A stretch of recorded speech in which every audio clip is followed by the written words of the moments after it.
یریدون لیطفئوا نور اللہ بافواہہم، لفظی ترجمہ ہوگا وہ چاہتے ہیں، وہ لوگ چاہتے ہیں، ان کا ارادہ ہے، ان کا قصد ہے، وہ تلے ہوئے ہیں، لیطفئوا نور اللہ، کہ بجھا دیں اللہ کے نور کو، بافواہہم، اپنے منہوں سے، یعنی اپنی منہ کی پھونکوں سے، واللہ متم نورہ، اور اللہ تو اپنے نور کا اتمام فرما کر رہے گا، وَلَوْ كَرِهَ الْكَافِرُونَ، چاہے یہ کافروں کو کتنا ہی ناگوار۔ دوسری آیہ مبارکہ ہے هُوَ الَّذِي أَرْسَلَ رَسُولَهُ بِالْهُدَى وَدِينِ الْحَقِّ لِيُظْهِرَهُ عَلَى الدِّينِ كُلِّهِ، وہی ہے یعنی اللہ تبارک و تعالی، الذی ارسل رسولہ، جس نے بھیجا اپنے رسول کو صلی اللہ علیہ وسلم، بالہدی، ہدایت کے ساتھ، الہدی کے ساتھ، ہدایت آسمانی کے آخری اور مکمل ایڈیشن یعنی قرآن کے ساتھ، ودین الحق، اور دین حق کے ساتھ، سچا دین، عادلانہ دین، منصفانہ دین، معتدل، متوازن، منصفانہ نظام زندگی دے کر بھیجا۔ اور کس لیے بھیجا؟ لِیُظْہِرَهُ عَلَى الدِّينِ كُلِّهِ، تاکہ غالب کر دیں اس کو کل کے کل دین پر، پورے نظام زندگی پر۔ وَلَوْ كَرِهَ الْمُشْرِكُونَ، چاہے یہ مشرکوں کو کتنا ہی ناگوار۔ ان دو آیات کے ضمن میں سب سے پہلی بات جو نوٹ کرنے کی ہے وہ یہ ہے کہ سورہ توبہ میں بھی یہی دو آیات اسی ترتیب کے ساتھ وارد ہوئی۔ دوسری آیت تو جوں کی توں ہے کہ ایک شوشے کا فرق نہیں۔ هو الذی ارسل رسولہ بالہدی ودین الحق لیظہرہ علی الدین کلہ ولو کرہ المشرکون، ایک شوشے تک کا فرق۔ پہلی آیت میں تھوڑا سا لفظی فرق ہے، یریدون لیطفئوا کی بجائے یریدون ان یطفئوا، یریدون ان یطفئوا نور اللہ بافواہہم، وہ چاہتے ہیں کہ اللہ کے نور کو اپنی منہ کی پھونکوں سے بجھا دیں۔ وَيَأْبَى اللَّهُ إِلَّا أَن يُتِمَّ نُورَهُ، اور اللہ کو ہرگز منظور نہیں ہے مگر یہ کہ اپنے نور کا اتمام فرمائے۔ وَلَوْ كَرِهَ الْكَافِرُونَ، چاہے یہ کافروں کو کتنا ہی ناگوار۔ اب ذرا اس پہلی آیت کے ایک ایک لفظ پر غور کیجئے۔ یریدون، وہ چاہتے ہیں، وہ سے مراد کون؟ سیاق و سباق قرآنی سے ثابت ہوتا ہے کہ اس سے مراد یہودی ہے۔ سورہ صف میں بھی اور سورہ توبہ میں بھی دونوں مقامات پر اس آیت سے متصل قبل بنی اسرائیل کا، یہود کا تذکرہ ہے۔ سورہ صف میں وَإِذْ قَالَ مُوسَىٰ لِقَوْمِهِ يَا قَوْمِ لِمَ تُؤْذُونَنِي وَقَدْ تَعْلَمُونَ أَنِّي رَسُولُ اللَّهِ إِلَيْكُمْ فَلَمَّا زَاغُوا أَزَاغَ اللَّهُ قُلُوبَهُمْ وَاللَّهُ لَا يَهْدِي الْقَوْمَ الْفَاسِقِينَ وَإِذْ قَالَ عِيسَى ابْنُ مَرْيَمَ يَا بَنِي إِسْرَائِيلَ إِنِّي رَسُولُ اللَّهِ إِلَيْكُمْ مُصَدِّقًا لِمَا بَيْنَ يَدَيَّ مِنَ التَّوْرَاةِ وَمُبَشِّرًا بِرَسُولٍ يَأْتِي مِن بَعْدِي اسْمُهُ أَحْمَدُ فَلَمَّا جَاءَهُم بِالْبَيِّنَاتِ قَالُوا هَذَا سِحْرٌ مُبِينٌ۔ یہ سارا تذکرہ یہود کا ہے۔ معلوم ہوا کہ یہاں مراد ہیں بالخصوص یہود۔ یہودی چاہتے ہیں کہ اللہ کے نور کو اپنے منہ کی پھونکوں سے بجھا دیں۔ تاریخی اعتبار سے سب سے پہلے چلیے اس ماحول میں جب یہ آیات نازل ہوئی ہیں، اس وقت اگرچہ اسلام کی مخالفت میں دو گروہ تھے جو سرگرم تھے، ایک مشرکین عرب جن کے سر خیل تھے مشرکین مکہ، اور دوسرے یہودی۔ چنانچہ یہی بات ہے جو سورہ مائدہ میں فرمائی گئی، لَتَجِدَنَّ أَشَدَّ النَّاسِ عَدَاوَةً لِلَّذِينَ آمَنُوا الْيَهُودَ وَالَّذِينَ أَشْرَكُوا، تم پاؤ گے کہ اہل ایمان سے دشمنی میں شدید ترین تمام انسانوں میں یہودی ہیں اور مشرک ہیں۔ مکے کے مشرک یا جزیرہ نما عرب کے مشرک اس وقت جن کے سر خیل تھے، جن کے لیے قرآن مجید میں سورہ توبہ میں ائمہ کا لفظ آیا ہے، فقاتلوا ائمۃ الکفر،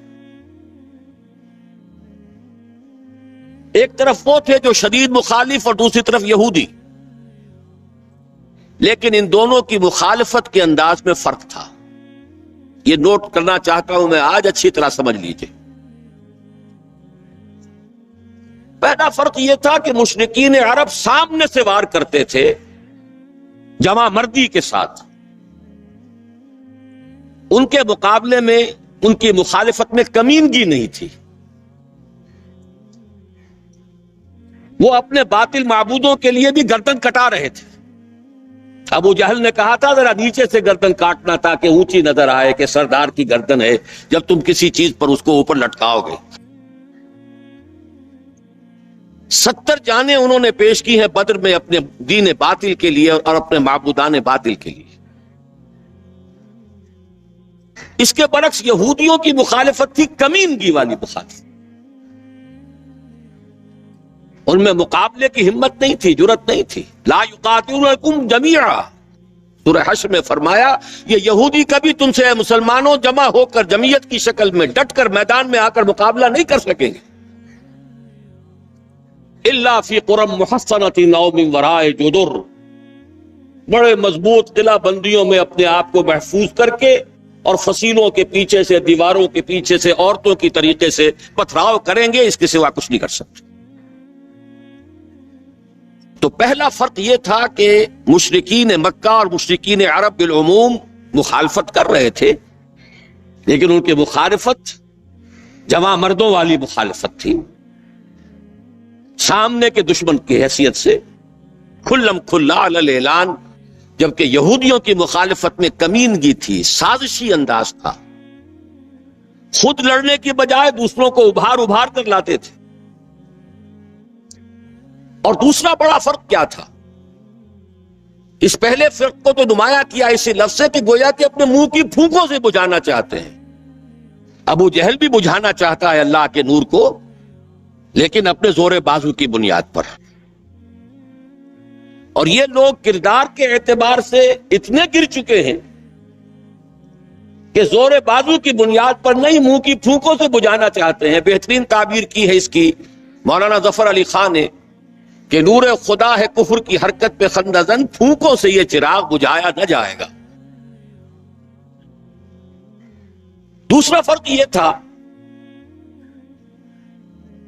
کہ اگرچہ مشرکین میں بھی ایسے لوگ تھے جو پہچان چکے تھے کہ محمد اللہ کے رسول ہیں، سچے ہیں، صادق ہیں، لیکن وہ استثنائی معاملات تھے،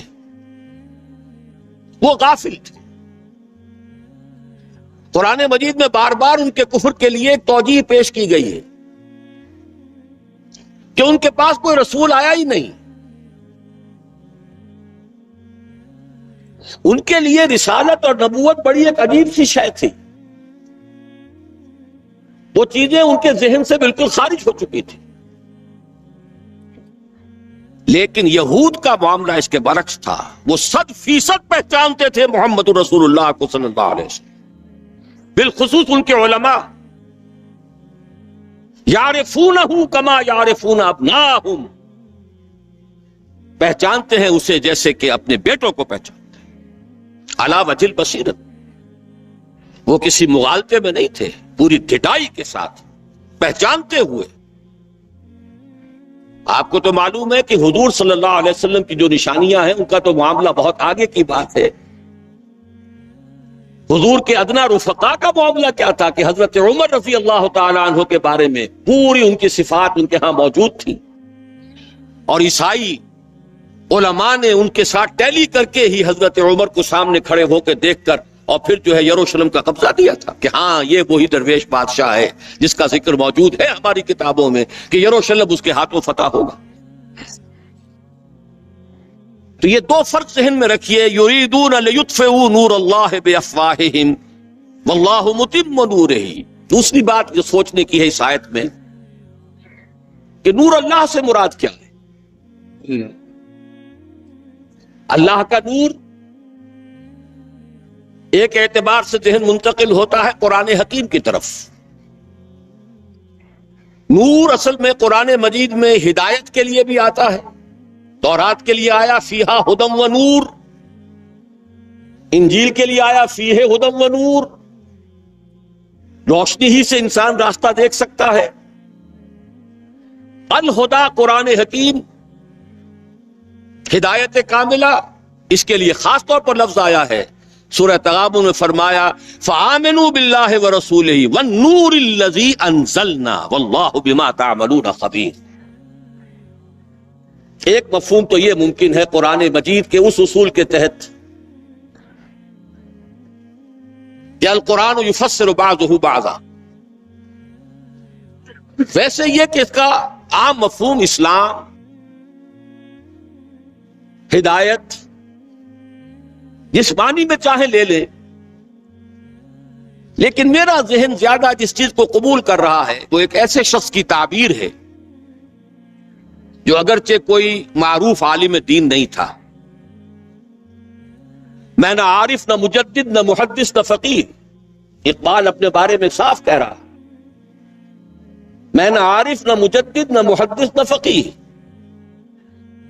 لیکن واقعہ یہ ہے اور آپ کے علم میں ہوگا، میرا موقف یہ ہے، اس دور میں قرآن مجید کا نور بصیرت اللہ تعالیٰ نے بڑے وافر پیمانے پر انہیں عطا کیا تھا۔ انہوں نے تعبیر کیا ہے اس نور کو نور توحید سے، چنانچہ یہ اتمام کا لفظ اس کے ساتھ واللہ متم نورہ، جواب شکوہ کے شعر میں کہ وقت فرصت ہے کہاں، کام ابھی باقی ہے، نور توحید کا اتمام ابھی باقی ہے۔ واللہ متم نورہ ویابی اللہ الا ان یتم نورہ، یہ بھی نوٹ کر لیجئے، عربی زبان میں شدید تاکید کرنی ہو تو اس میں فاعل کی شکل میں لایا جاتا ہے، واللہ یتم نورہ بھی ہو سکتا تھا، نہیں واللہ متم نورہ کر کے رہے،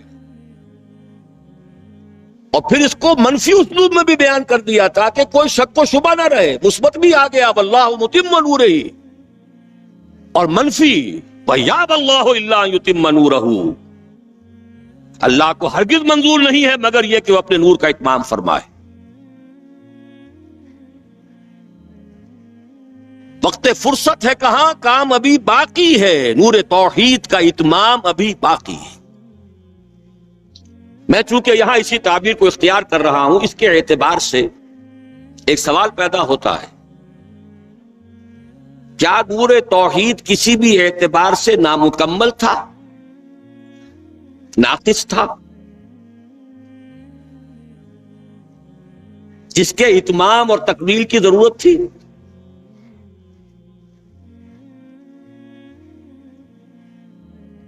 اگر میں اس سوال کا جواب ہاں میں دوں تو آپ سب چونک جائیں گے، لیکن میری وضاحت سن لیجئے۔ جہاں تک عقیدے کا نور ہے، عقیدے کی توحید ہے، اور انفرادی سطح پر اپنے عمل کی توحید ہے، توحید کے دو حصے سمجھ لیجئے، ایک توحید ہے عقیدے کی توحید، اللہ کو ایک ماننا، ایک جاننا، اس کی صفات میں، اس کی ذات میں کسی کو اس کا ساتھی، ہمسر، برابر، ہم پلہ، کفر، ند، ضد نہ سمجھ۔ ایک عمل کی توحید ہے کہ ہی اللہ کے مطیع فرمان ہو جانا، ہما دن، ہما وقت، ہما وجوہ، مخلصین لہ الدین، یہ عملی توحید ہے۔ تو عقیدے کی توحید اور انفرادی سطح پر عمل کی توحید ہر دور میں مکمل رہی، حضرت آدم کی بھی مکمل تھی، حضرت نوح کی بھی مکمل تھی، تمام انبیاء کرام کی مکمل تھی، نہ ان کی عقیدے کی توحید میں کوئی کسر ہو سکتی تھی، نہ انفرادی سطح پر عمل کی توحید۔ لیکن ایک توحید ہے اجتماعی سطح پر عمل کی توحید، پورے نظام زندگی کا اللہ کے حکم کے تابع ہو جانا، یہ ابھی مکمل ہونا تھا، اس کی تکمیل ہونی تھی۔ افراد موحد تھے اپنی زندگیوں میں بھی، اپنے عقیدے میں بھی۔ نظام جیسا آج آپ غور کیجئے، بڑے بڑے فن خواہ موحد موجود ہیں ہمارے ہاں، فن خواہ سمجھتے ہیں اپنے آپ کو کہ معلوم ہوتا ہے شرک ہمارے قریب بھی نہیں آ سکتا۔ اجتماعی سطح پر ہم سب مشرک ہیں، پوری قوم مشرک ہے، مشرکانہ نظام ہے۔ جب تک وہ یکون الدین کلہ للہ نہیں ہوتا، یہ نظام مشرکانہ ہے، قانون اللہ کا نہیں ہے۔ آپ کی عدالتوں میں اللہ کے حکم کی کوئی حیثیت نہیں، آپ کی منڈیوں میں اور بازاروں میں اللہ کا حکم نہیں چلتا ہے۔ معلوم یہ ہوا کہ ایک ہے اجتماعی توحید، کچھ مواقع ضرور آئے ہیں تاریخ انسانی میں جبکہ اجتماعی توحید بھی ہوئی، حکومت قائم ہوئی حضرت داؤد کی اور حضرت سلیمان کی، وہ اجتماعی توحید کی تھی۔ لیکن ایک بات نوٹ کر لیجئے گا، یہ میرا اصل میں کل کی تقریر کا موضوع ہے، یہ کام تاریخ انسانی میں صرف ایک مرتبہ ہوا ہے کہ ایک فرد واحد اپنی دعوت کا آغاز کرے اور تمام مراحل سے گزار کر اپنی اس دعوت اور تحریک کو اور توحید کامل تک معاشرے کو پہنچا دے۔ یہ اس سے پہلے کبھی نہیں ہوا۔ حضرت داؤد کو تو راہ چلتے حکومت مل گئی تھی، جنگ تو ہو رہی تھی حضرت طالوت اور جالوت کی، وہ تو ایک گڈریا اپنا گوپیا لے کر آ گیا ہے وقت پر اتفاقاً، اور اس گوپیے کی جو پتھر تھا وہ جالوت کے آنکھوں کے اس کی زرہ میں جو سوراخ تھا اس میں سے ہو کر اس کے بھیجے میں گزر گیا، مارا گیا، حکومت مل گئی۔ کیا حضرت داؤد ایک داعی کی حیثیت سے سامنے آئے تھے؟ کیا انہوں نے اپنی کوئی جماعت بنائی تھی؟ کیا ان مراحل سے گزرے تھے؟ قطعاً صرف ایک مرتبہ ہوا ہے تاریخ انسانی میں، اور وہ محمد الرسول اللہ صلی اللہ علیہ وسلم۔ فرد واحد سے بات شروع کر کے یہ جو آتا ہے خطبات جمعہ میں آپ سنتے وحد اللہ، توحید باب تفصیل سے، اور اپنی توحید کو خالص کرو اور خالص کرو اور خالص کرو اور خالص کرو، شرک سے اسے ہر اعتبار سے پاک کرو۔ یہ تو پوری زندگی کا لائف لانگ ایفرٹ ہے۔ آخری امتحان توحید کا جو لیا ہے ابراہیم کے رب نے، دیکھیں اس بوڑھے کے دل میں کہیں اپنے بیٹے کی، اکلوتے بیٹے کی محبت تو ہم سے زیادہ نہیں ہو گئی؟ کیسے کیسے امتحانات سے گزر چکا وہ بوڑھا، کیسے کیسے امتحانات، لیکن آخری امتحان دعائیں مانگ مانگ کر بیٹا لیا تھا۔ فلما بلغ معہ السعی، اور جب اب ذرا ہاتھ بٹانے کے قابل ہوا، کہیں اس کی محبت ہماری محبت سے زائد تو نہیں ہوگی۔ انی ارا فی المنام انی اذبحک فانظر ماذا تری، اسی لیے جو آتا ہے قرآن مجید میں بار بار حضرت ابراہیم کے لیے آخری سند کے الفاظ آتے ہیں وما کان من المشرکین، شرک کے ہر شائبے سے پاک۔ تو یہ توحید عملی اجتماعی سطح پر ہونی باقی تھی۔ اس کا تعلق ہے اگلی آیت سے، یہ کب ہوگی؟ هو الذی ارسل رسولہ بالہدی ودین الحق لیظہرہ علی الدین کلہ ولو کرہ المشرکون۔ اللہ نے اپنے ان آخری رسول کو محمد صلی اللہ علیہ وسلم کو تو بھیجا ہی ہے الہدا، وہ دین حق اور الہدا اور دین حق دے کر، تاکہ غالب کریں۔ جب تک دین غالب نہیں توحید ناقص ہے۔ عقیدے کی توحید ہو سکتا ہے کہ ہو، انفرادی سطح پر بھی ہو سکتا ہے، ایک آدمی جہاں جہاں بھی اللہ کا حکم مان سکتا ہو مان رہا، لیکن آخر وہ کسی قوم کا فرد ہے، کسی ریاست کا شہری ہے، کسی خاندان کا فرد ہے، چہار طرف سے جکڑا ہوا ہے رشتوں میں اور تعلقات میں. اس کی زندگی کے کتنے گوشے ہیں کہ جن کو ابھی وہ مشرکانہ نظام اپنی گرفت میں لیے ہوئے ہیں. یہ در حقیقت اسی وقت ہوگا جبکہ اللہ کا دین غالب ہو جائے. هو الذی ارسل رسولہ بالہدی ودین الحق لیظہرہ علی الدین کلہ ولو کرہ المشرکون.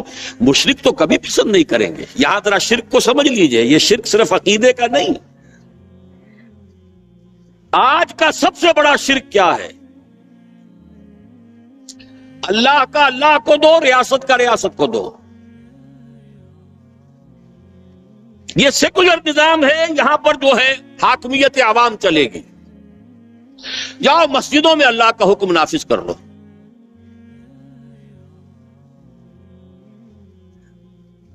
یہ سب سے بڑا شرک.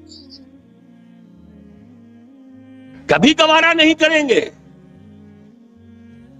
وہ توحید ہو جائے، اللہ ہی کا حکم چلے، سب پر یکساں جاری ہو جائے، سب یکساں اللہ کے حکم کے تابع ہو جائیں.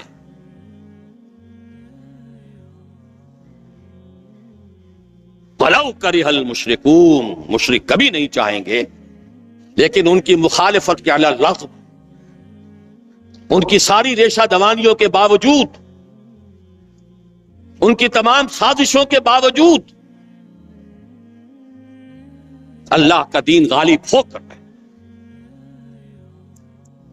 اب ذرا تاریخی اعتبار سے جائزہ لیجئے. ابھی ہم تھے اس ماحول میں جبکہ ابھی یہ آیات نازل ہو رہی تھی.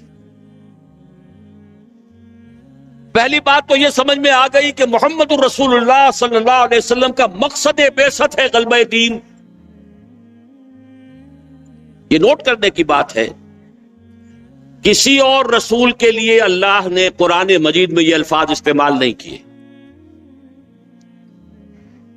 شاہد سب تھے، مبشر سب تھے، نذیر سب تھے، داعی سب تھے، مبلغ سب تھے، معلم سب تھے، مربی سب تھے، مزکی سب تھے.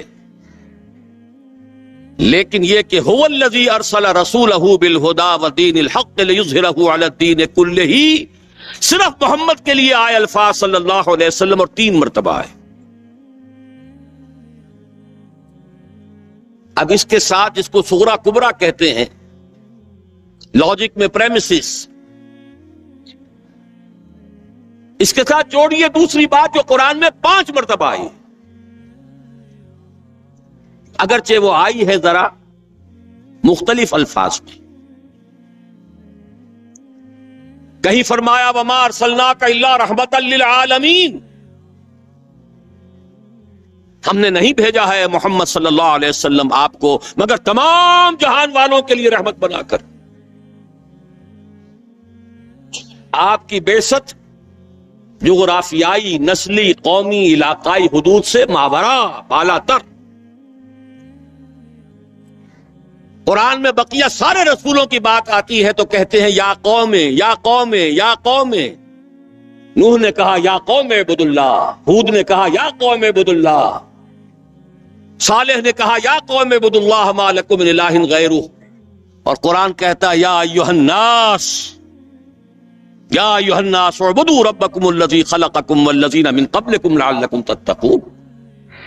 لیکن صریح ترین جو لفظ آیا ہے وَمَا أَرْسَلْنَاكَ إِلَّا كَافَّةً لِلنَّاسِ بَشِيرًا وَنَذِيرًا، ہم نے نہیں بھیجا ہے محمد صلی اللہ علیہ وسلم آپ کو مگر پوری نوع انسانی کے لیے بشیر اور نذیر بنا کر.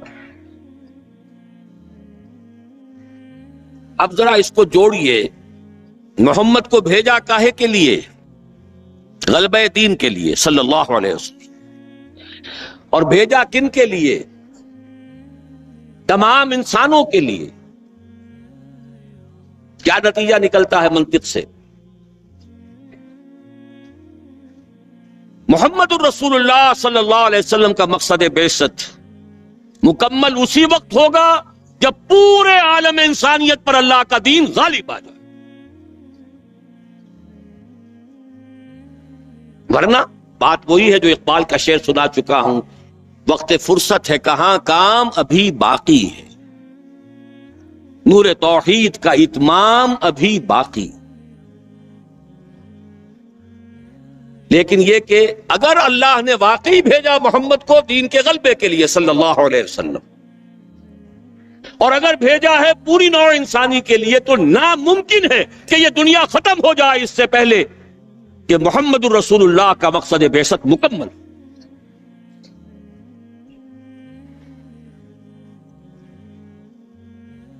یہی بات ہے کہ جس کی خبر پیشن گوئی کے طور پر قرآن میں تو نصوص ہے، لیکن ان سے نتیجہ نکالنا پڑے گا، منطق۔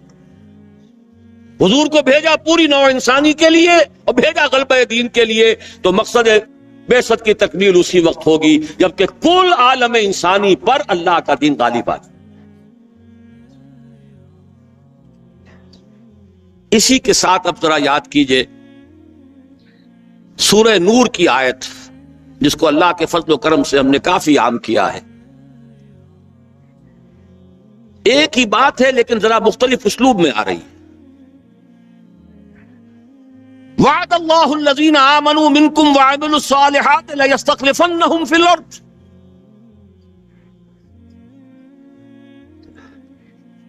وعد اللہ الذین آمنوا منکم، یہاں منکم پر ذرا زور دیجئے، کن سے خطاب ہو رہا ہے؟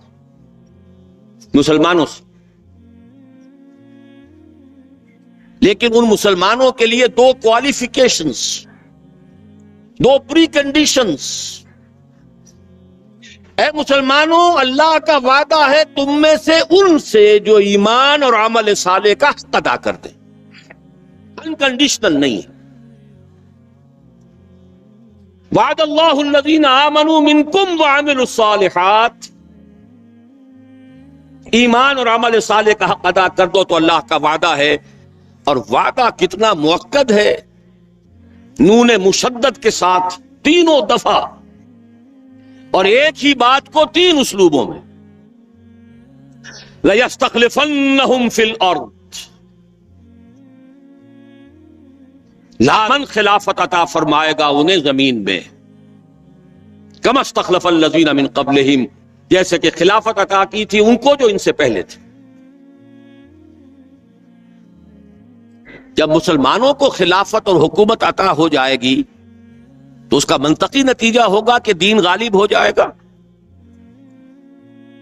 لیکن اس کو بھی کھول کر بیان کر دیا، وَلَا يُمَكِّنَنَّ لَهُمْ دِينَهُمُ الَّذِي ارْتَضَىٰ لَهُمْ، اور لازماً متمکن کر دے گا، غالب کر دے گا ان کے اس دین کو جو اللہ نے ان کے لیے پسند فرما لیا ہے۔ اليوم اکملت لکم دینکم واتممت علیکم نعمتی ورضیت لکم الاسلام دینا۔ اچھا، جب مسلمانوں ہی کی حکومت ہو جائے گی، دین کا غلبہ ہو جائے گا، تو ظاہر بات ہے مسلمانوں کے لیے بندشیں اور خوف تو ختم ہو گئے۔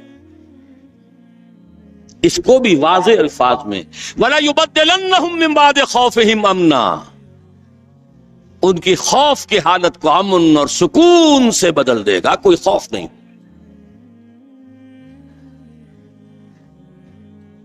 اب یہاں فرمایا یعبدوننی لا یشرکون بی شیئا، اب جا کر وہ ان کی عبادت اس درجے میں مکمل ہوگی کہ اس میں شرک کی کوئی آلائش باقی نہیں رہے گی۔ جب تک نظام پورا اللہ کے دین کے تابع نہیں، شرک موجود ہے۔ عقیدے کا شرک ختم ہو چکا، انفرادی سطح پر موحد بن چکے، لیکن یہ تو تین کام جب ہوں گے کہ اللہ کا دین غالب ہو جائے، اللہ کی حکومت اور مسلمانوں کی خلافت قائم ہو جائے، تب کہیں جا کر وہ بات ہوگی لا یشرکون بی شیئا، پھر شرک کا ہر شائبہ ختم،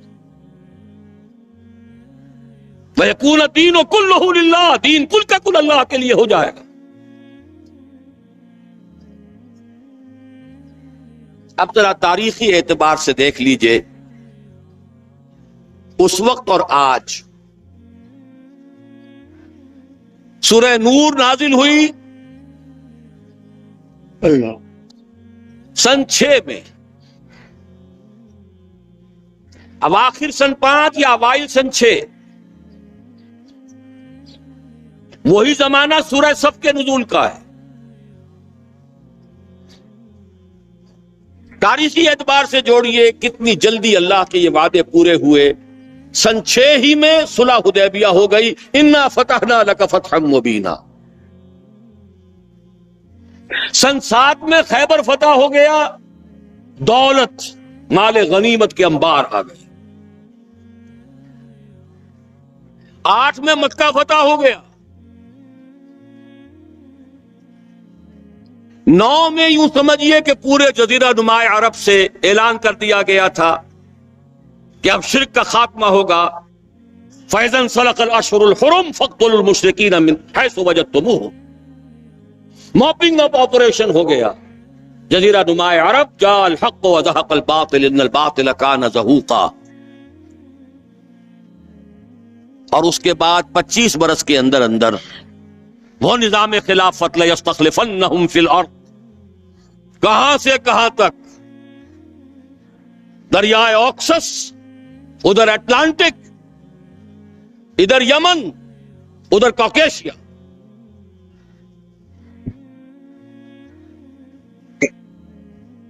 وعدے پورے ہو گئے تھے کہ نہیں؟ اس کے بعد سے کیا ہوا ہے؟ ایک حدیث نبوی آپ کے اس کتابچے میں موجود ہے، بڑی عظیم حدیث۔ ہماری 1400 برس کی بلکہ 1500 برس کی تاریخ، ابھی تو اس میں سے 1400 برس گزرے ہیں، 15واں 100 جو ہے ابھی شروع ہوا ہے، لیکن وہ 15ویں صدی کے واقعہ جو ہے اس کے اوپر وہ حدیث ختم ہو رہی ہے۔ نعمان ابن بشیر رضی اللہ تعالی عنہ سے روایت، اور مسند احمد ابن حنبل میں جو اس کی تفصیل آئی ہے، حضرت حذیفہ رضی اللہ تعالی عنہ نے بھی اس کی تائید کی ہے کہ ہاں یہ حدیث میرے بھی علم میں ہے۔ 2 صحابہ سے حضور نے 5 دور گنوا دیے، اپنے زمانے سے شروع ہو کر اور قیامت تک۔ تکون النبوۃ فیکم ما شاء اللہ ان تکون ثم یرفعها اللہ اذا شاء یرفعها۔ مسلمانوں تمہارے مابین نبوت برقرار رہے گی جب تک اللہ چاہے گا کہ رہے، پھر اللہ اس کو اٹھا لے گا جب چاہے گا، یعنی میرا انتقال ہو جائے گا۔ ثم تکون خلافۃ علی منہاج النبوہ، پھر خلافت کا ایک دور ہوگا، لیکن یہاں یہ الفاظ نوٹ کیجئے، عین نبوت کے نقش قدم پر، سرے منہ فرق نہیں ہوگا، وہی نظام جو محمد عربی صلی اللہ علیہ وسلم والذین معہ رضی اللہ تعالی عنہم اجمعین نے قائم کیا تھا، جو کا تو قائم رہا۔ اس پر واقعہ یہ ہے کہ سنہری حروف سے لکھے جانے کے قابل الفاظ ہیں حضرت ابو بکر کے رضی اللہ تعالی عنہ، ایبدل الدین وانا حی،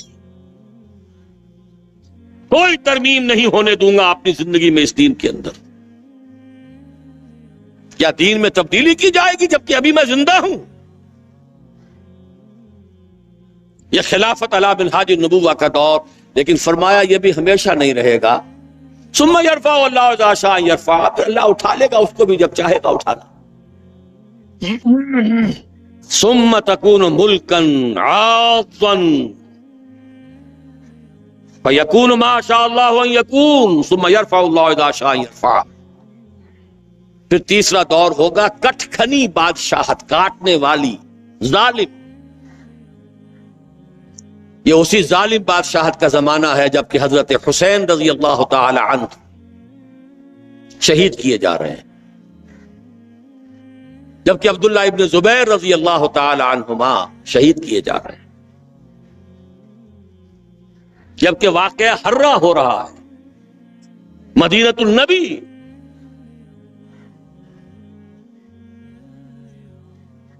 جبکہ محمد ابن قاسم کو بلا کر ہلاک کیا جا رہا ہے، موسیٰ ابن نصیر کی توہین و تذلیل ہو رہی ہے۔ کہلواتے تھے وہ اپنے آپ کو خلفاء تھے، ملوک، بادشاہ تھے، اور یہ ملوکیت پھر اپنی پوری شدت کو پہنچی دور بنو عباس میں، جب محل بھی بنے اور سارے محلوں کے ساتھ کے لوازمات بھی پورے ہوئے، رقص و سرود بھی ہوا اور ناؤ نوش بھی ہوا۔ یہ تیسرا دور. لیکن بہرحال تھے کلمہ گو، کوئی بھی تھا، کلمہ محمد کا پڑھتے تھے صلی اللہ علیہ وسلم. پھر جہاں بہت برے تھے وہاں ان میں سے بہت اچھے بھی تھے، لیکن وہ خلافت نہیں تھی، خلافت علی منہاج النبوہ نہیں تھی، خلافت راشدہ نہیں تھی، مسلمانوں کی حکومت تھی. فرمایا یہ تیسرا دور بھی ختم ہو جائے گا. ثم تکون ملکا جبریا فتکون ما شاء اللہ ان تکون ثم یرفع اللہ اذا شاء یرفع. پھر چوتھا دور آئے گا اور پھر مجبوری والی ملوکیت آئے گی. صحابہ کرام نے اس وقت کیا سمجھا ہوگا ہم کچھ نہیں سمجھ سکتے. یہ دو ملکن جو ہیں ملوکیت کے، یہ دو دور کیسے ہوں گے. بلکہ اسی حدیث کی جو روایت آتی ہے وہ تو یہ ہے کہ حضرت عمر بن عبدالعزیز رحمہ اللہ پر منطبق کی گئی یہ حدیث کہ اس کے بعد پھر خلافت علی منہاج النبوہ کا دور آئے گا.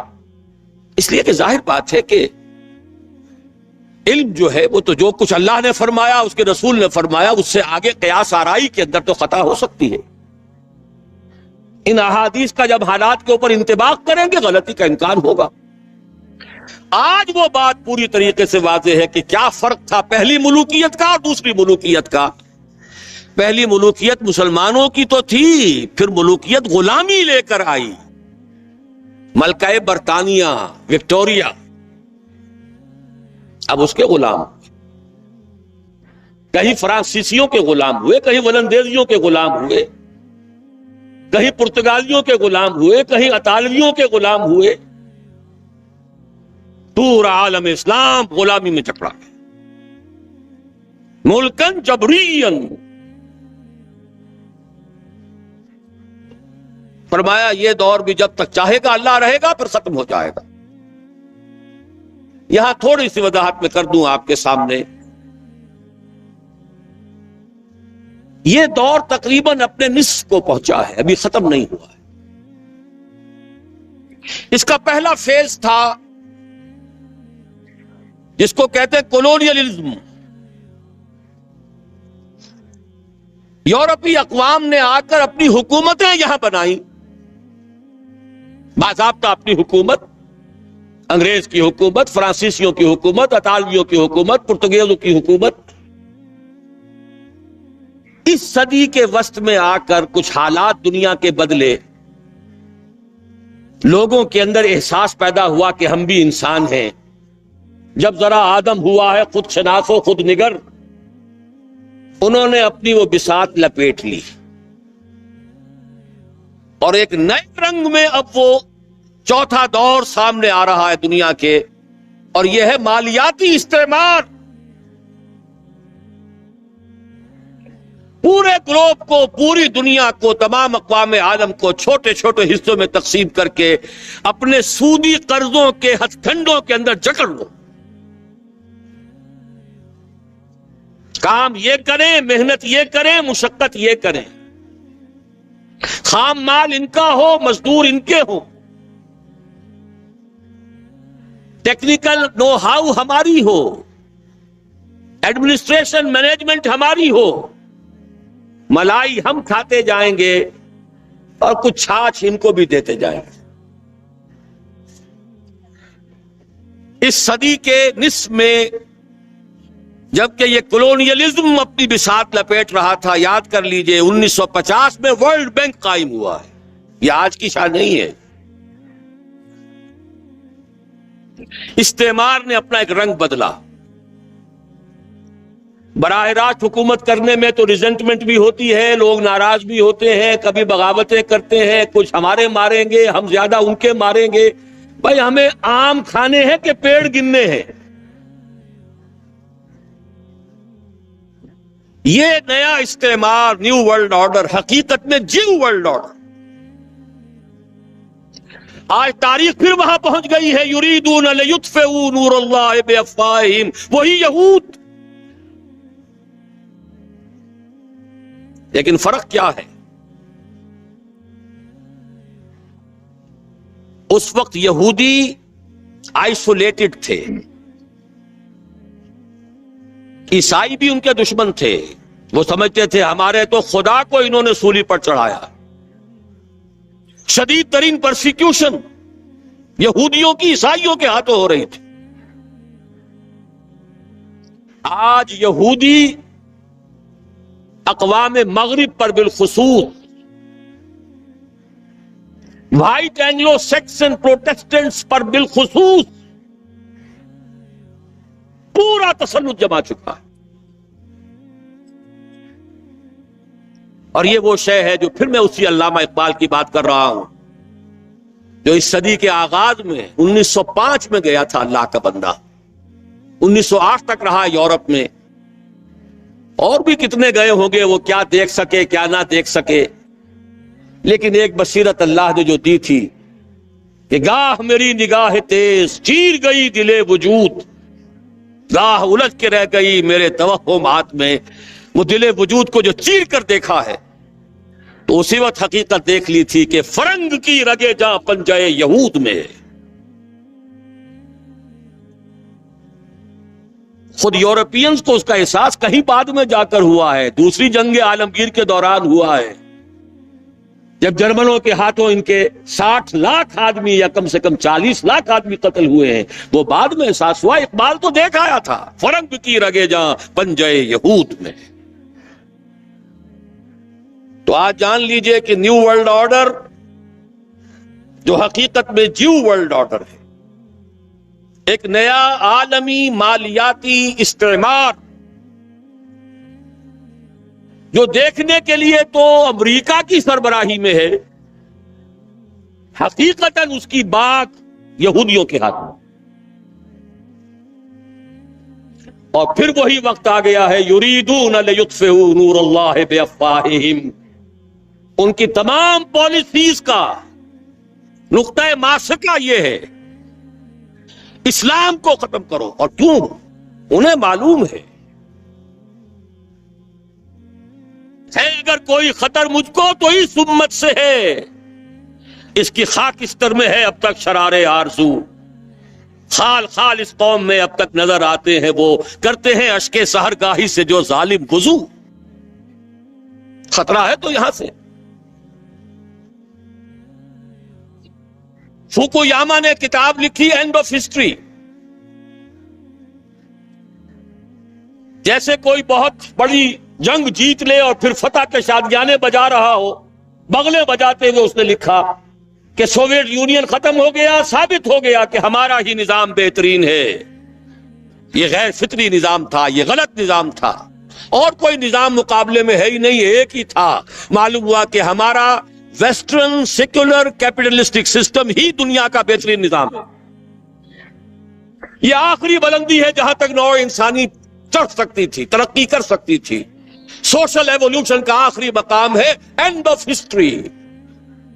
جیسے کوئی شخص ماؤنٹ ایورسٹ کو سر کر لے تو سمجھے کہ اب میں بلندی کی انتہا پر پہنچ گیا، اس زمین پر تو اس سے آگے بلندی نہیں۔ ہنٹنگٹن نے اس کے جواب میں ایک مقالہ لکھا، دونوں امریکہ کے ہیں، نہیں نہیں نہیں، میں اپنے دوست فوکویاما سے اختلاف کرتا ہوں، ابھی تہذیبوں کا تصادم ہوگا۔ اس نے بتایا کہ ٹوائنبی نے کل 20 تہذیبیں گنی ہیں تاریخ انسانی کی، ان میں سے 12 ختم ہو چکی ہیں، کہیں موجود نہیں ہیں، 8 ابھی موجود ہیں۔ ایک ہماری مغربی تہذیب ہے، 7 اور ہیں، لیکن ان 7 میں سے 5 ایسی ہیں کہ جن کو آسانی سے ہم ایسیمیلیٹ کر سکتے ہیں، اپنے اندر ضم اور گم کر سکتے ہیں، وہ ہمارے لیے کوئی خطرہ نہیں۔ لیکن 2 تہذیبیں ایسی ہیں کہ جو ہمارے لیے ایک چیلنج ہیں،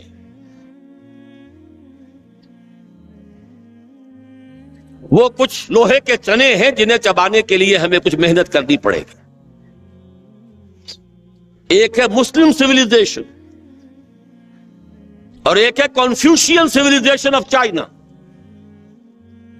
اس کے بعد مشورہ دیتا ہے اپنی حکومت کو، امریکن حکومت کو، کہ 2 کام کرو، ایک تو چین کو مسلمان ملکوں سے دور کرو، ایشیا پیسیفک یہ کانسیپٹ ڈیولپ کیا گیا ہے اس مقالے کے بعد.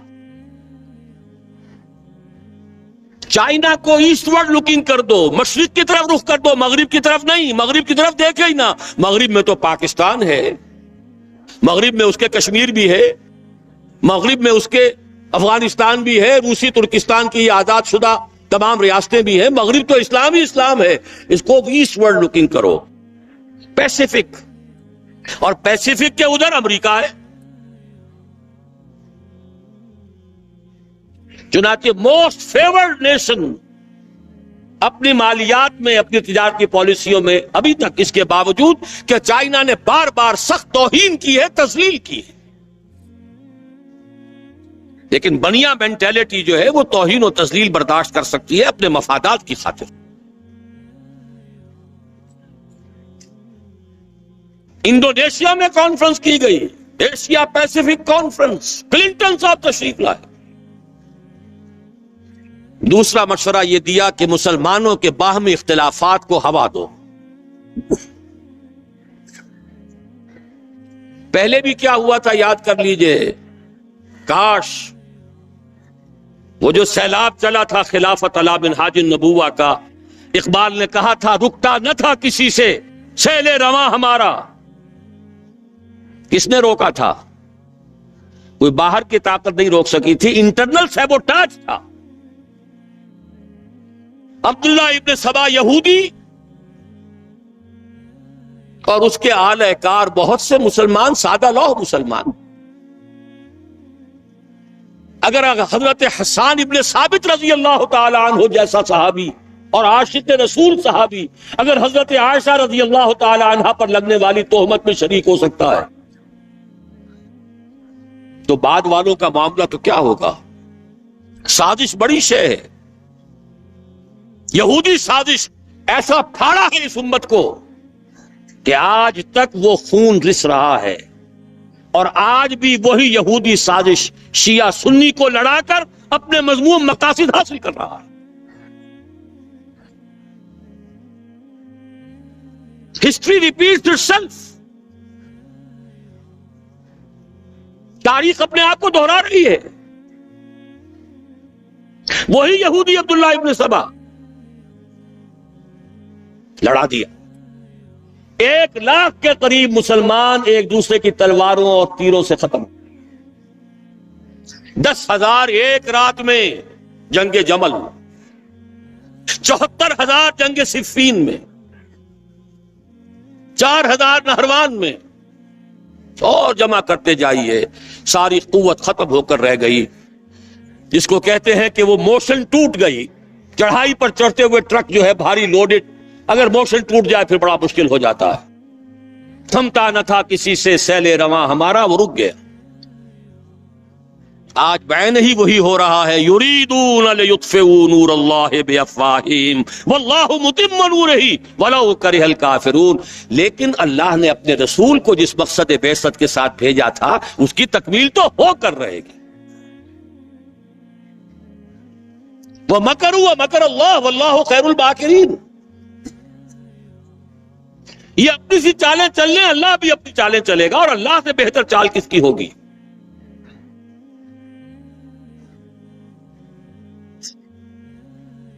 کیا خوب کہا اقبال نے، دنیا کو ہے پھر مار کا روح و بدن پیش، تہذیب نے پھر اپنے درندوں کو ابھارا، اللہ کو پامر دیے مومن پہ بھروسہ، ابلیس کو یورپ کی مشینوں کا سہارا. وَمَكَرُوا وَمَكَرَ اللَّهُ وَاللَّهُ خَيْرُ الْمَاكِرِينَ. بہرحال اچھی طرح سمجھ لیجئے یہ مارکا ابھی ہونے والا ہے.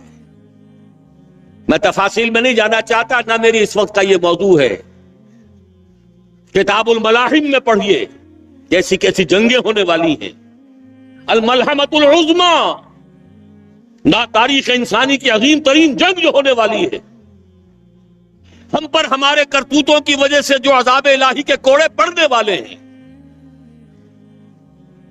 پورا عالم عرب یہودیوں کے سامنے سرنگوں ہو چکا ہے، نیو ورلڈ آرڈر کی جیب میں جا چکا۔ تھوڑا سا ایک سوڈان، کچھ ایک پاگل سا غیر اہم شخص قذافی بیٹھا ہوا ہے، باقی ان دو کو نکال دیجئے تو پورا عالم عرب ان کی جیب میں، سرنگوں۔ اور ابھی کیا ہوگا جب مسجد اقصی شہید کی جائے گی،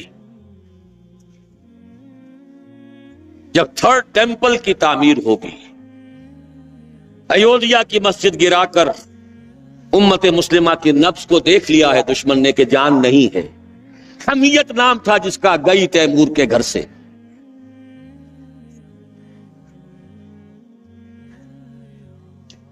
یہ بہت دور کی باتیں نہیں ہیں، بہت قریب آنے والے واقعات ہیں، لیکن اس وقت میں ان کے بارے میں کچھ عرض نہیں کرنا چاہتا۔ یہ سب کچھ ہوگا۔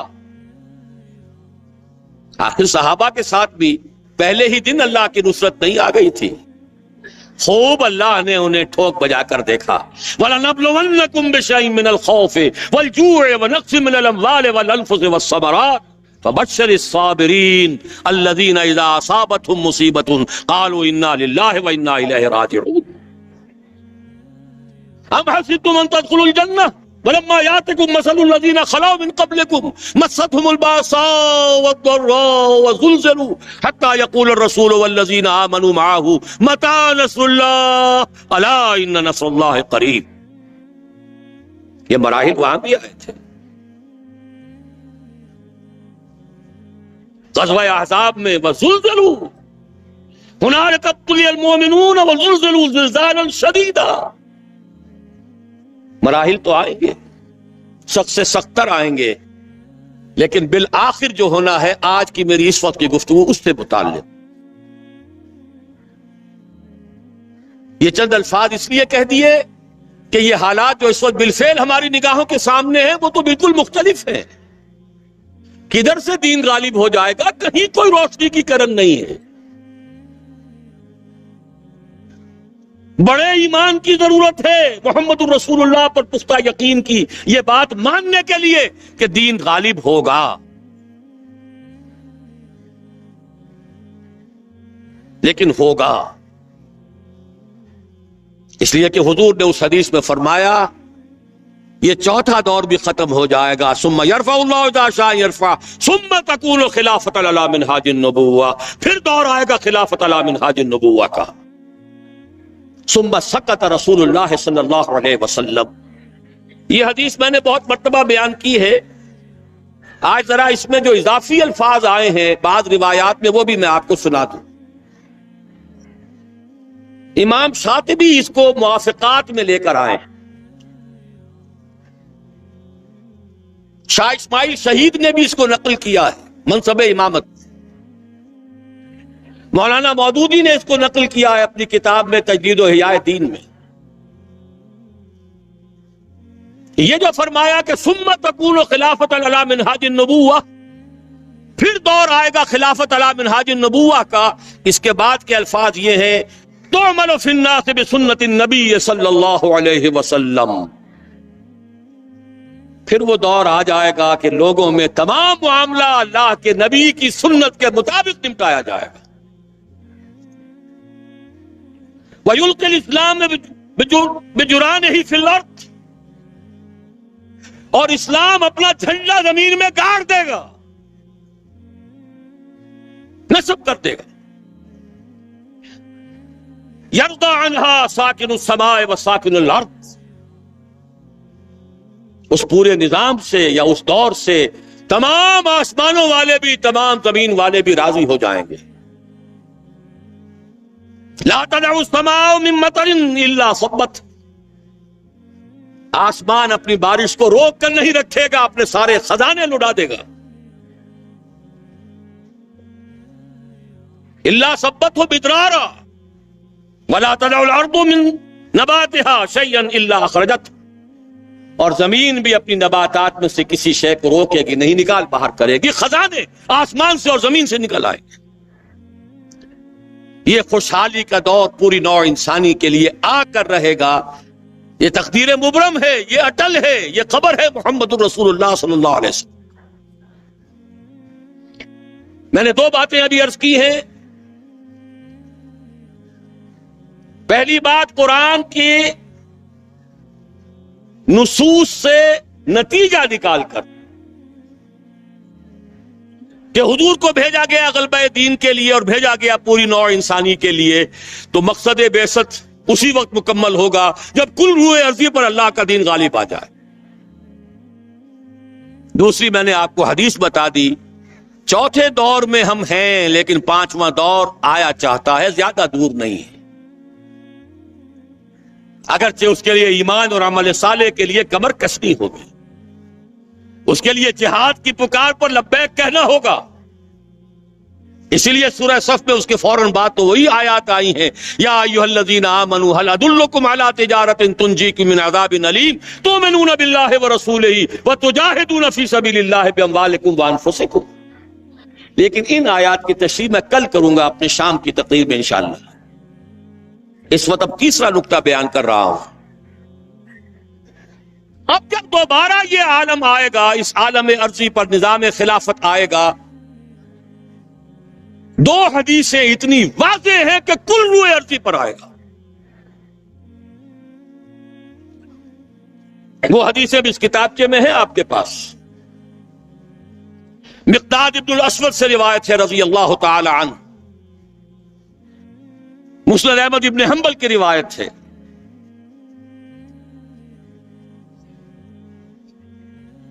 حضور صلی اللہ علیہ وسلم نے فرمایا،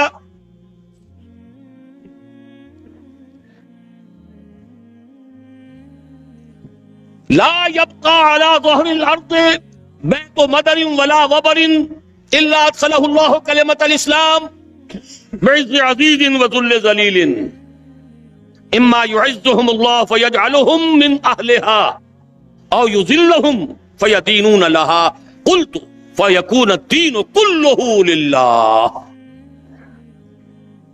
مقداد ابن اسود فرماتے ہیں رضی اللہ تعالی عنہ کہ حضور نے ارشاد فرمایا، زمین پر نہ کوئی اینٹ اور گارے کا بنا ہوا گھر بچے گا، نہ کوئی خیمہ رہے گا، اونٹ کے بالوں کے بنے ہوئے کمبلوں کا خیمہ، جس میں کہ اللہ تعالیٰ اپنے دین کے کلمے کو داخل نہ کرتے.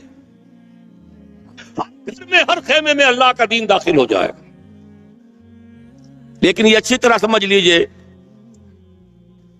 میری کل کی گفتگو میں اس کی تھوڑی سی وضاحت آئے گی کہ دین کے داخلے کا کیا مطلب ہے. جزیرہ نما عرب میں بھی جب دین غالب ہوا ہے تو کیا تمام عیسائیوں کو جبرن مسلمان بنا لیا گیا؟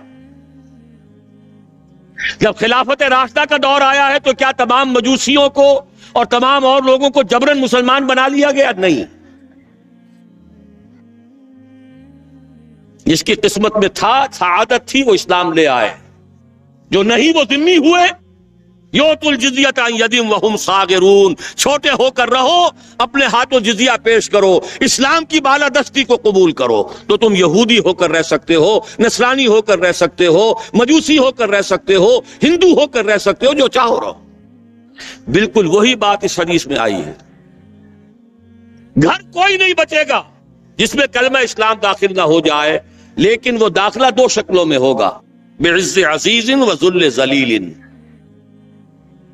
عزت والے کے اعزاز کے ساتھ یا کمزور کی مغلوبیت کے ساتھ. یا تو گھر والا اور خیمے والا خود اسلام لے آئے گا تو اسے بھی عزت نصیب ہو گئی. وَلِلَّهِ الْعِزَّةُ وَلِرَسُولِهِ وَلِلْمُؤْمِنِينَ وَلَكِنَّ الْمُنَافِقِينَ لَا يَفْقَهُونَ. عزت تو اللہ کے لیے ہے، اس کے رسول کے لیے ہے، اہل ایمان کے لیے ہے، اسے بھی عزت نصیب ہو گئی. اور نہیں تو یؤت الجزیۃ عن ید وہم صاغرون. تم چاہے مسلمان نہ ہو، اسلام تمہارے اوپر رہے گا، تمہیں نیچے ہونا پڑے گا. نیچے ہو کر ہندو رہو، سکھ رہو، پارسی رہو، عیسائی رہو، یہودی رہو، جزیہ دو، چھوٹے بنو. بعز عزیز و ذل ذلیل، اس کی وضاحت بھی فرما دی. اما یعزهم اللہ فیجعلهم من اہلها، یا تو اللہ ان کا اعزاز فرمائے گا، انہیں اسلام والوں میں شامل کر دے گا. او یذلہم، یا انہیں مغلوب کر دے گا، فیدینون لہا، تو اسے ان لوگوں کو اسلام کی اطاعت کرنی پڑے گی۔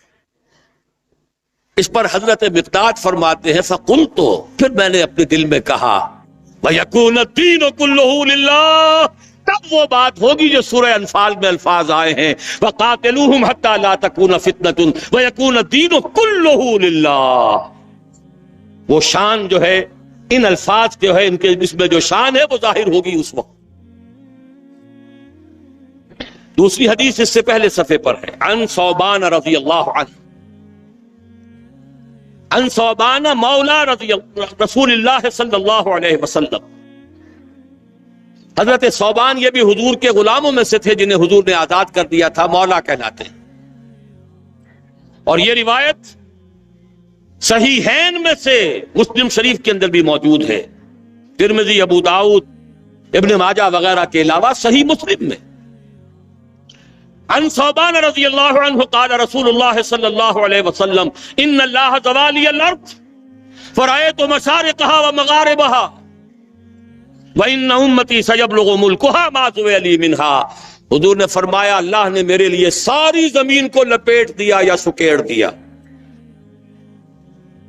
تو میں نے اس کے سارے مشرق بھی دیکھ لیے، سارے مغرب بھی دیکھ لیے۔ And take it from me، جان لو میری امت کی حکومت ان تمام علاقوں پر قائم ہو کر رہے گی جو اللہ نے مجھے اس طرح زمین کو سکیڑ کر دکھا دیے تھے۔ کوئی شک ہے؟ شک کا شائبہ بھی ہے تو ایمان کی کمزوری ہے۔ یہ قول رسول ہے، وہو الصادق المصدوق، وہ سچے ہیں اور ان کی سچائی پر تو اللہ گواہ ہے۔ لقد صدق اللہ رسولہ الرؤیا بالحق لتدخلن المسجد الحرام ان شاء اللہ آمنین محلقین رؤوسکم۔ کچھ اشتباہ سا ہو گیا تھا کہ شاید حضور کا خواب درست نہ تھا، نہیں، نبی کا خواب غلط نہیں، نبی کا قول غلط نہیں ہو سکے، ہو کر تو قرآن سے منطقی طور پر ثابت پوری دنیا میں اللہ کے دین کا غلبہ ہو کر رہے گا، احادیث سے تفصیلاً ثابت، صراحتاً ثابت۔ اسے نظام خلافت علی منہاج النبوہ کہیے، اسے نظام دین کا غلبہ کہیے، اسے اللہ کی حکومت کہیے، قائم ہو کر رہے گی اس دنیا کے خاتمے سے قبل۔ اب میری اس وقت کی گفتگو کا چوتھا اور آخری نقطہ ہے، وہ نقطہ یہ ہے، منطقی طور پر بھی یہی بات نظر آتی ہے اور روایتاً بھی یہی ثابت ہے، کوئی نظام اگر عالمی سطح پر آتا ہے یا آنے کا امکان ہے تو اس کی ترتیب اور تدریج یہی ہوگی کہ پہلے کسی ایک ملک میں آئے اور پھر پھیلے۔ منطق بھی یہی کہتی ہے، تاریخ بھی یہی بتاتی ہے۔ فرانس کا انقلاب فرانس میں آیا، پھر پھیل گیا پوری دنیا میں۔ اشتراکی انقلاب روس میں آیا، لیٹن امریکہ تک پہنچ گیا۔ سب سے بڑھ کر محمد عربی صلی اللہ علیہ وسلم کا انقلاب جزیرہ نما عرب میں آیا اور پھر پھیلا دائیں بائیں، مشرق مغرب شمال۔ منطقی طور پر بھی یہی ممکن ہے، اور اس کو اگر کانورس لے لیجئے، اس کا ضد لے لیجئے، اگر پوری دنیا میں بیک وقت اس کا قیام ممکن ہوتا تو حضور کے ہاتھوں ہو جاتا۔ افضل البشر ہیں کہ نہیں؟ سید الانبیاء اور رسل ہیں کہ نہیں؟ سید الاولین والآخرین ہیں کہ نہیں؟ خاتم النبیین ہیں کہ نہیں؟ اگر یہ ہو سکتا ہوتا تو حضور کے ہاتھ ہو جاتا۔ وہاں بھی یہی ہوا، 23 برس کی محنت شاقہ سے جزیرہ نما عرب میں وہ نظام قائم ہو گیا۔ اب دائیں بھی پھیلا، عراق سے ہوتے ہوئے ایران اور ایران سے ہوتے ہوئے ماوراء النہر اور وہاں سے ہوتے ہوئے ہندوستان آیا، مغرب میں نکلا، شام سے ہوتے ہوئے اور پھر مصر، اور مصر سے لیبیا، اور لیبیا سے الجزائر، چلتے جائیے، شمال میں کوکیشیا ماؤنٹینز۔ یہی تدریج ہو سکتی ہے نا، اب بھی یہی ہوگی، لیکن سوال یہ ہے کہ کیا کوئی انڈیکیشن ہے، کوئی اشارات ہیں، کوئی صراحت ہے کہ یہ کہاں سے ہوگا؟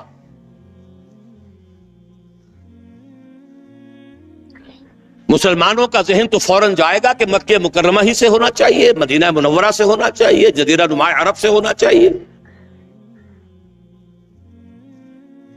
لیکن دو اعتبارات سے بات بالکل مختلف ہے۔ بلکہ میں تو شاید آج تیسری بات کا اضافہ کر کے بتاؤں، 3 اعتبارات سے بالکل مختلف ہے۔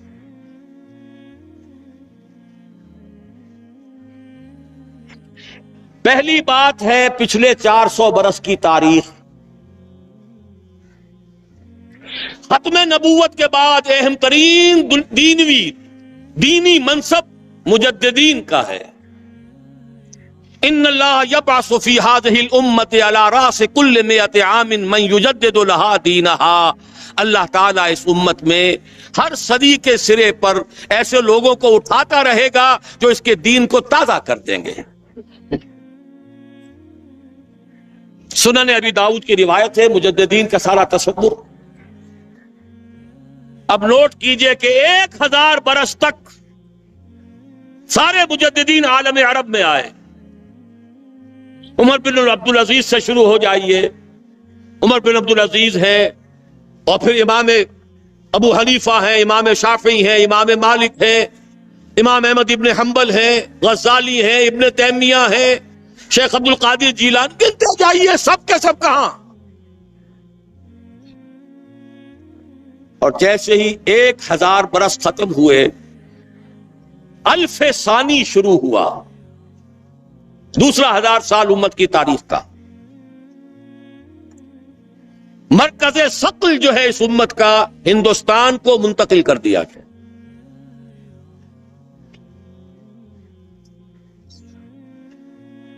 اسپرچول سینٹر آف گریویٹی، روحانی اور علمی مرکز ثقل ہندوستان میں منتقل ہو گیا۔ 11ویں صدی کے مجدد اعظم شیخ احمد سرہندی رحمۃ اللہ علیہ، پوری دنیا میں ان کے سطح کا کوئی انسان آپ کو 11ویں صدی میں نظر نہیں آئے گا، اور ان کا سلسلہ مجددیہ نقشبندیہ پورے ٹرکش بیلٹ کے اندر پھیلا ہوا۔ اسی سال ایک بہت بڑی کانفرنس ہوئی ہے لاس اینجلس میں، سلسلہ مجددیہ نقشبندیہ کی ایک بہت بڑی کانفرنس ہوئی ہے، میں خود بھی اس میں شریک ہوا ہوں۔ اگرچہ وہاں بہت سی غلط چیزیں بھی شامل ہیں، لیکن اندازہ کیجئے یہ سلسلہ پورے ٹرکش بیلٹ میں، امام شامل تھے تو انہی میں سے تھے، یہ پوری ٹرکش بیلٹ، افغانستان سے شروع ہو جائیے، صبغت اللہ مجددی، یہ کون سے کس کے نام سے ہے؟ یہ 12ویں صدی ہجری کے مجدد اعظم شاہ ولی اللہ دہلوی رحمت اللہ علیہ۔ اس دور میں صرف ایک شخص اور نظر آتا ہے دنیا میں ان کا ہم عصر، اور وہ شیخ محمد ابن عبد الوہاب ہیں، لیکن اگر ایک ترازو میں رکھ کر دونوں کو تولیں تو کوئی تقابل نہیں دونوں کے۔ جامع معقول و منقول، جامع ظاہر و باطن، چاروں ڈائمنشنز کے حوالے سے جامع ترین شخصیت شاہ ولی اللہ دہلوی کی ہے رحمت اللہ۔ 13ویں صدی ہجری میں جہاد بہت سے ہوئے ہیں، سنوسی نے بھی جہاد کیا ہے، مہدی سوڈانی نے بھی کیا ہے، لیکن سب سے عظیم جہاد سید احمد بریلوی اور شاہ اسماعیل شہید رحمہ اللہ، وہ کہاں ہوا؟ ہندوستان۔ 14ویں صدی میں یوں تو ہمارے ہاں بہت سے لوگوں نے اپنے اپنے مجدد جو ہے منتخب کر لیے ہیں۔ تھانوی حضرات کے نزدیک مولانا اشرف علی تھانوی رحمت اللہ علیہ نصر مجدد جامع المجددین ہے، بریلوی حضرات کے نزدیک شاہ احمد رضا خان بریلوی وہ بہت بڑے مجدد ہیں وغیرہ وغیرہ. لیکن میرا اپنا ایک تجزیہ ہے، میں نے اپنی پوری کتاب میں بھی واضح کر چکا ہوں. علماء کے طبقے کی عظیم ترین شخصیت مجدد اعظم 14ویں صدی کے شیخ الہند مولانا محمود حسن اسیر مالٹا، جس کو انگریز نے گرفتار کر کے ہندوستان میں نہیں رکھا، مالٹا میں رکھا ہے. اقبال کے نفس سے ہے لالے کی آگ تیز، ایسے غزل سرا کو چمن سے نکال دو. اس کے علاوہ جو عظیم شخصیتیں ہندوستان نے پیدا کی ہیں، ان کے پاسنگ کے برابر بھی کوئی شخصیت عالم عرب میں نہیں. اقبال جیسا مفکر کہیں ہے؟ مولانا مودودی جیسا مصنف کہیں ہے؟ مولانا الیاس جیسا مبلغ کہیں ہے؟ عالمی سطح پر، عالم عرب ہو یا عالم عجم ہو، اگر کوئی ڈنکا بول رہا ہے تو مولانا مودودی کی کتابوں کا ہے، مولانا الیاس کی تبلیغی جماعت کا ہے، اور دنیا کے کسی ملک سے اٹھنے والی کسی جماعت کا عالمی سطح پر کوئی اثر نہیں.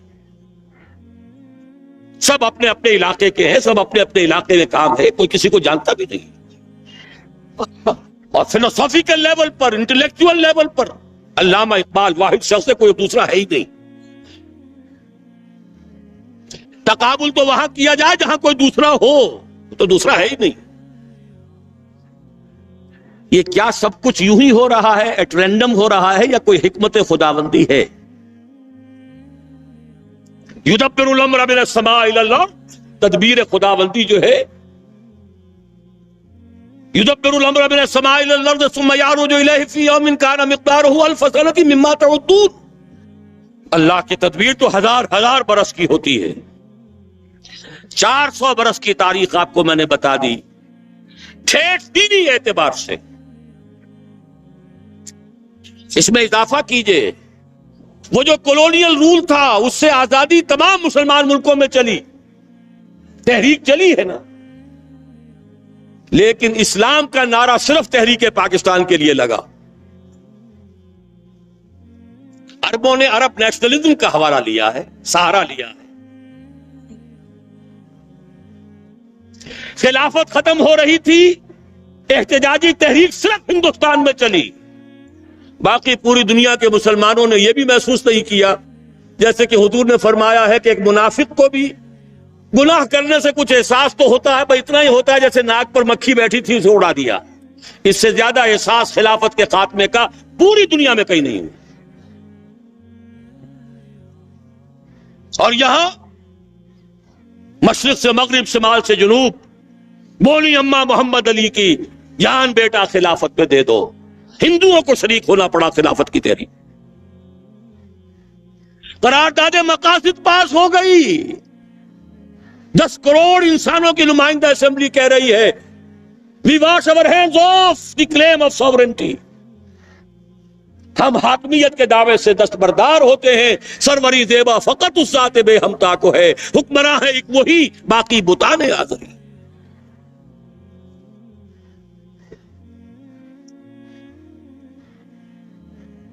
اس سے اگلا معجزہ، تمام فرقوں کے 31 سربراہ مردہ علماء نے دستور کے 22 نکات دے دیے متفق علیہ.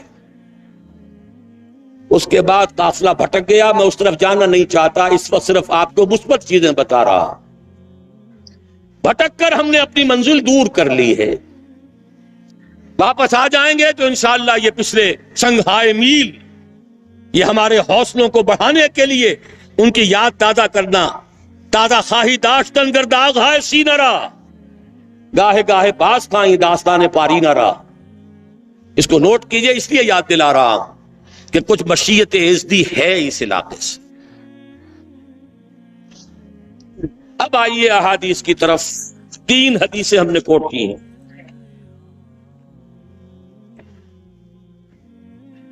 عن عبداللہ ابن الحارث رضی اللہ عنہ، ابن ماجہ کی روایت ہے، یہ سنن ابن ماجہ. عن عبداللہ ابن الحارث رضی اللہ عنہ قال قال رسول اللہ صلی اللہ علیہ وسلم یخرج ناس من المشرق یؤتئون للمہدی یعنی سلطانہ مشرق کی طرف سے لوگ نکلیں گے جو منزل پر منزل کرتے ہوئے آئیں گے، وطا پاؤں تلے روندنا، مہدی کے لیے، یعنی اس کی حکومت قائم کرنے کے لیے۔ مہدی کا ظہور جو بھی ہمارے پاس روایات ہیں وہ یہی ہے کہ ان کا ظہور تو عالم عرب ہی میں ہوگا، مکے ہی میں، وہی ان سے بیعت ہوگی۔ اس وقت تصور ذہن سے نکال دیجئے جو شیعوں اور سنیوں کے درمیان اختلاف ہے۔ ان کے نزدیک ان کے 12ویں امام ہیں جو چھپے ہوئے ہیں وہ ظاہر ہوں گے، ہمارے نزدیک جیسے اور مجددین پیدا ہوئے ہیں اپنے اپنے وقت میں، ایسے ہی ایک مجدد پیدا ہوں گے جن کا نام مہدی ہے، اور ہو سکتا ہے، بلکہ میں یقین سے کہتا ہوں کہ ہو چکا ہے، کہ وہ پیدا ہو چکے۔ زمانے کی رفتار بتا رہی ہے، حالات کا رخ بتا رہا ہے، لہذا یہ شیعہ سنی فرق کو ذہن سے اس وقت نکال دیں۔ جیسے مجدد الفسانی کھڑے ہوئے، جیسے احمد ابن حنبل کھڑے ہوئے، ایسے ہی ایک اللہ کا بندہ حضرت فاطمہ رضی اللہ تعالی عنہا کی نسل سے، حضرت حسن کی اولاد میں سے ہوگا، اور اس کا وہی سے آغاز ہوگا، لیکن وہاں سے آغاز تو ہوگا، اس کی حکومت جمانے کے لیے فوجیں مشرق سے چل کر آئیں گی۔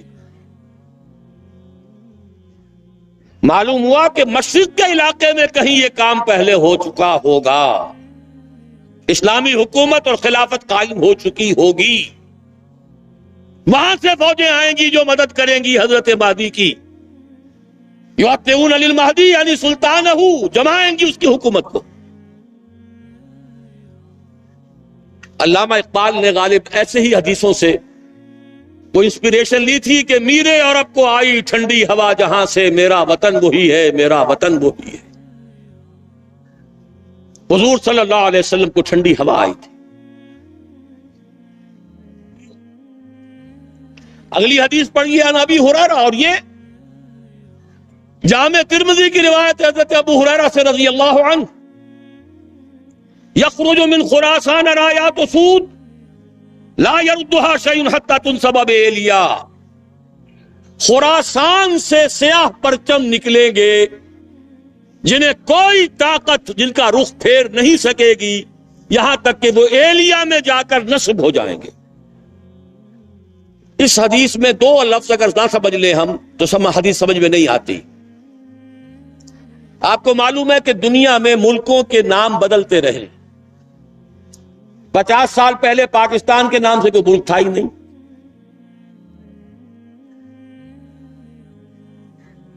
حضور کے زمانے میں خراسان ایک بہت بڑا ملک تھا،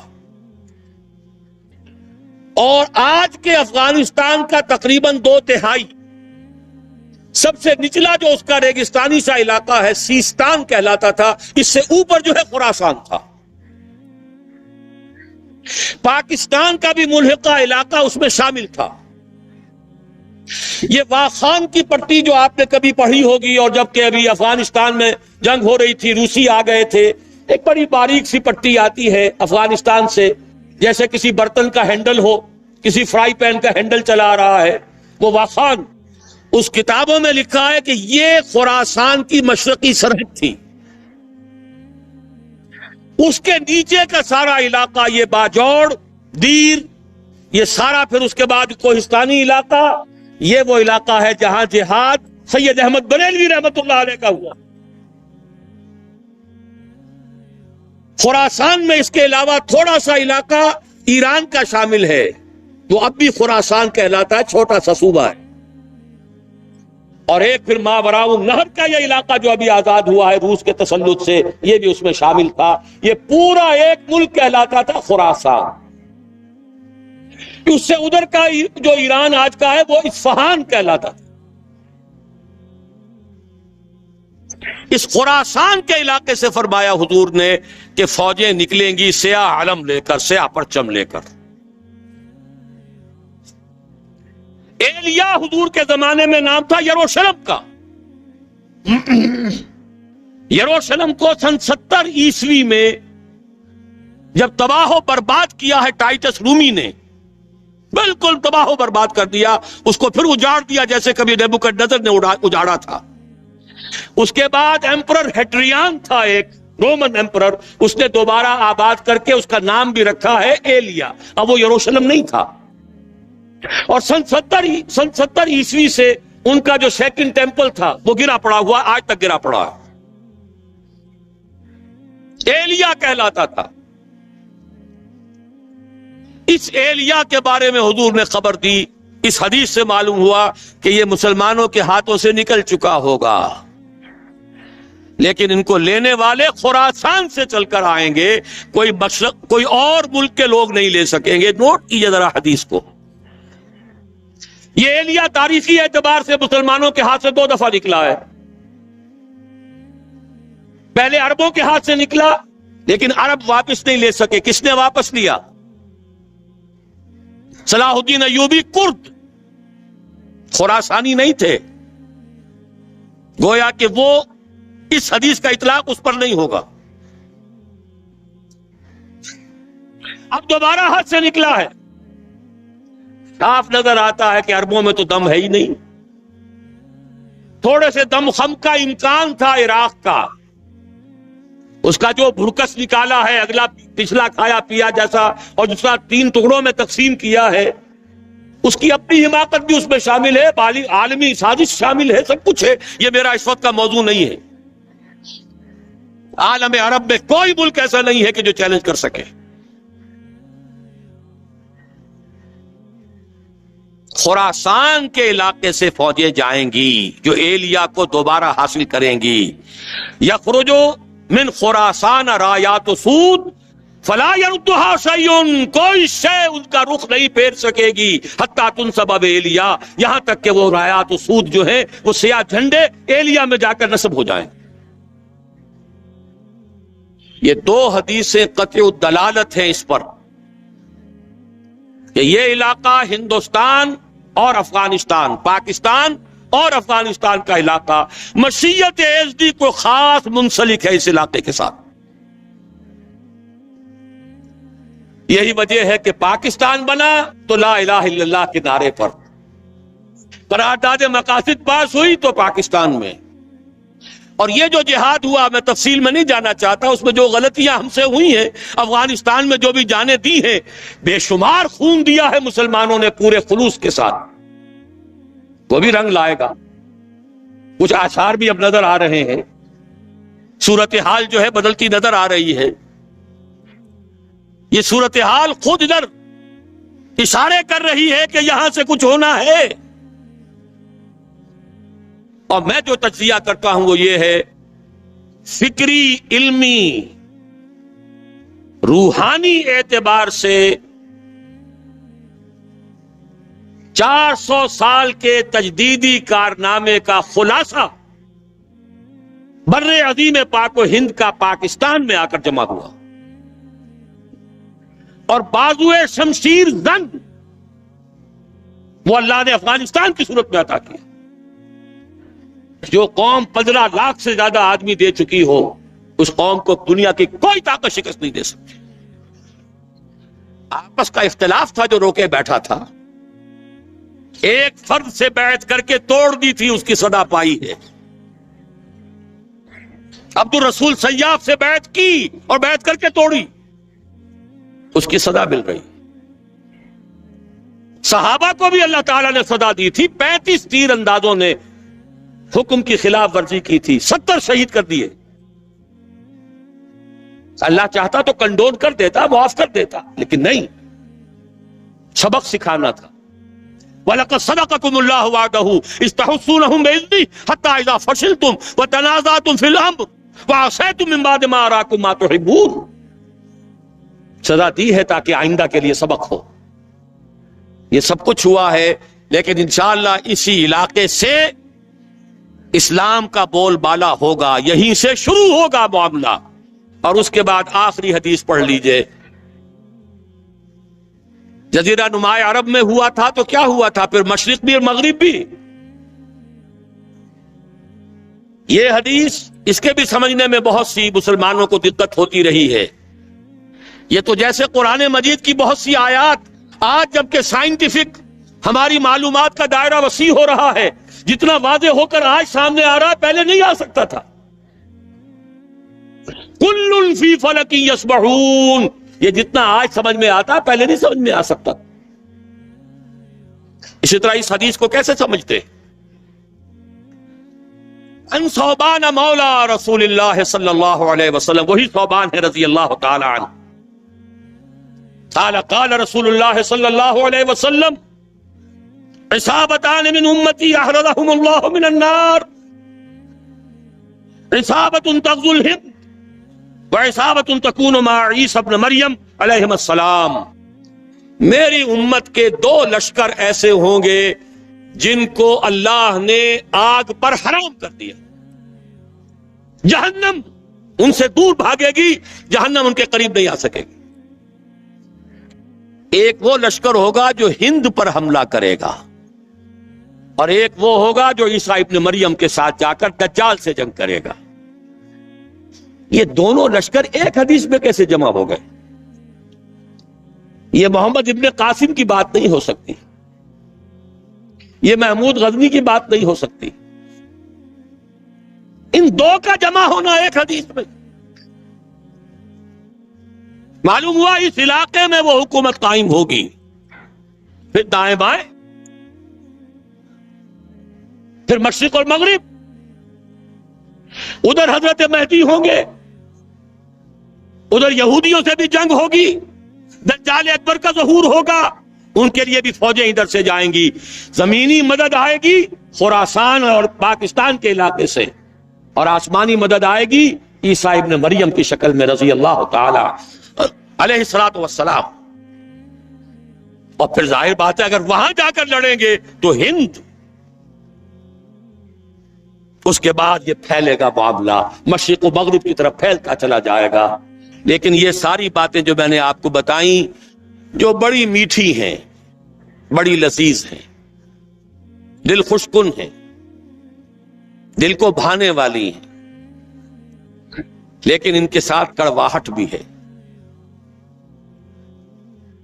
ان ساری پیشن گوئیوں کے بعد بھی وَمَنْ كَفَرَ بَعْدَ ذَلِكَ فَأُولَٰئِكَ هُمُ الْفَاسِقُونَ، پھر بھی جو کفران نعمت کریں، ہمارے اتنے پختہ وعدے، ہمارے نبی کی اتنی واضح پیشن گوئیاں، اور پھر محروم رہ جاؤ، پھر زمیں جنبت نہ جنبت گل محمد، پھر حرکت میں آنے کے لیے تیار نہ ہو. گویا کہ ہمارے ان وعدوں کی ناشکری ہو رہی ہے، ہمارے نبی کی ان پیشن گوئیوں کو ٹھکرایا جا رہا ہے. فَأُولَٰئِكَ هُمُ الْفَاسِقُونَ، وہ تو پھر بہت ہی ناہنجار ہیں. اس ناہنجاری کی سزا ہمیں مل رہی ہے. ہم بھٹک گئے تھے صحیح راستے پر آتے ہوئے. 1951 سے ہمارا قافلہ بھٹکا ہے. 1949 میں قرارداد مقاصد، 1950 میں تمام مذہبی فرقوں کے طرف سے متفق علیہ دستور کے 22 اصول، 51 سے الیکشن میں حصہ لے کر جو بیڑا غرق کیا ہے، اسلام کی منزل جو کھوٹی کی ہے، اسلام کو ایک پولیٹیکل ایشو بنا کر، ایک پارٹی ایشو بنا کر، متنازع مسئلہ بنا کر، اور پھر 5 جماعتیں اسلام کے نام پر ووٹ لینے کے لیے میدان میں آئیں، تو جو کچھ حشر ہوا ہے وہ ہمارے ساتھ. لیکن یہ میرا موضوع اس وقت کا نہیں ہے.